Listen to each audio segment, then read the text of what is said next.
जो उनका जो पूरक प्रश्न है वो उस परीक्षाओं में एक सर्टेन परसेंटेज रिलैक्सेशन की बात कर रहे हैं। तो अगर जहाँ तक हाईकोर्ट के आदेश का सवाल है, उस हाईकोर्ट के आदेश को हम लोग अवलोकन कर लेंगे, उसमें विचार करने। पटना हाई कोर्ट का एक आदेश है मेरे पास अध्यक्ष महोदय 16/9/2025 को। इसी प्रकार का एक छात्र कोर्ट के शरण में जाता है और माननीय उच्च न्यायालय ने सरकार को डायरेक्शन करे, क्योंकि अनुच्छेद 15(6) और 16(6) ये उससे प्रभावित होता है अध्यक्ष महोदय। स्पष्ट निर्देश है। तो दोनों स्थिति में हम लोग, और जो आपने कॉन्स्टिट्यूशन के जो प्रावधानों की बात की, उसके आलोक में हम लोग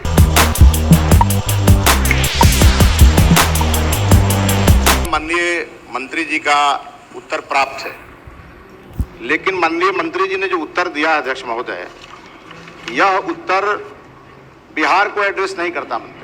माननीय अध्यक्ष महोदय, सरकार का ये कहना है कि जो क्वालिफाइंग मार्क्स है उसमें ईडब्ल्यूएस से जो रिजर्वेशन मिलते हैं बच्चों को, उसमें 5% की छूट नहीं दी जा सकती।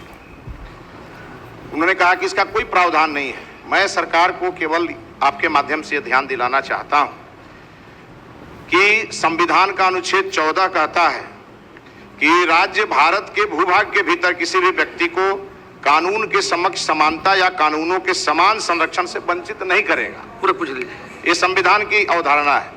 दूसरा है माननीय अध्यक्ष महोदय कि पटना हाई कोर्ट का एक आदेश है मेरे पास अध्यक्ष महोदय 16/9/2025 को।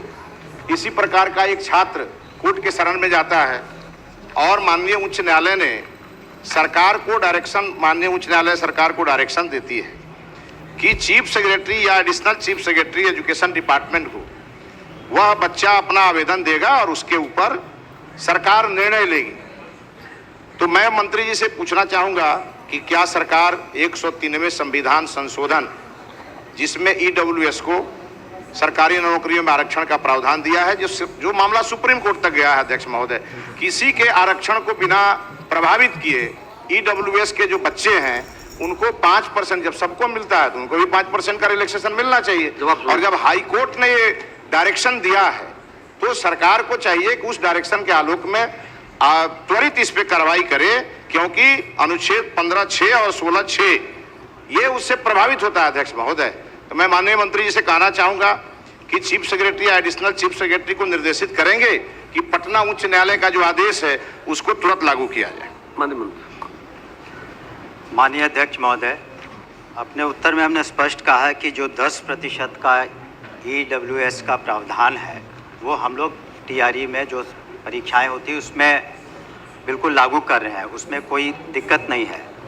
जो उनका जो पूरक प्रश्न है वो उस परीक्षाओं में एक सर्टेन परसेंटेज रिलैक्सेशन की बात कर रहे हैं। तो अगर जहाँ तक हाईकोर्ट के आदेश का सवाल है, उस हाईकोर्ट के आदेश को हम लोग अवलोकन कर लेंगे, उसमें विचार करने का विषय है या फिर स्पष्ट निर्देश है। तो दोनों स्थिति में हम लोग, और जो आपने कॉन्स्टिट्यूशन के जो प्रावधानों की बात की, उसके आलोक में हम लोग शीघ्र उसका आकलन कर लेंगे। अगर उसमें उस तरह का अगर जो कमी रही है, अभी तक तो हम लोग को नहीं लग रहा था, तो उस पर निश्चित रूप से हम लोग कार्रवाई करेंगे। अब